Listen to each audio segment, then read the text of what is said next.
Hi, and welcome to another episode of EGW Shop Talk. Today, we'll be showing you how to properly measure for an EGW 1911 barrel bushing.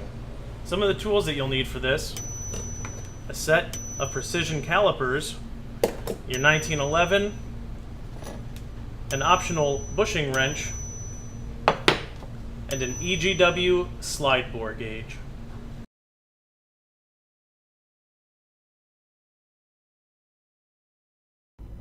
First, you will want to separate the slide and barrel from your frame.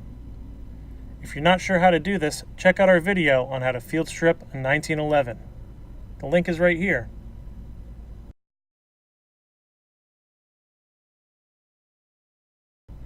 What you will not want to do is take your existing bushing and measure the dimensions of that.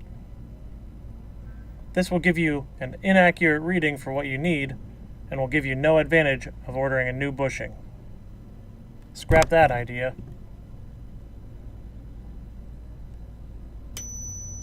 Now take your slide and your calipers.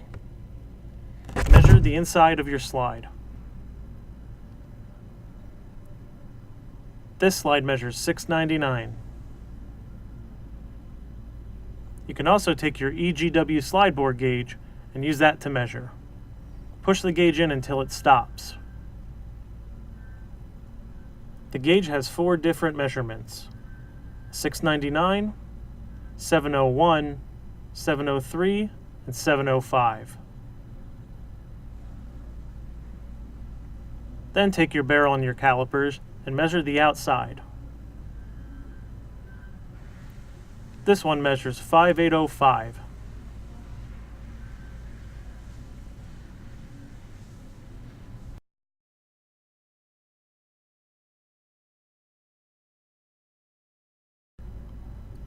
EGW offers different styles of bushings: thick flange, carry bevel, and melt.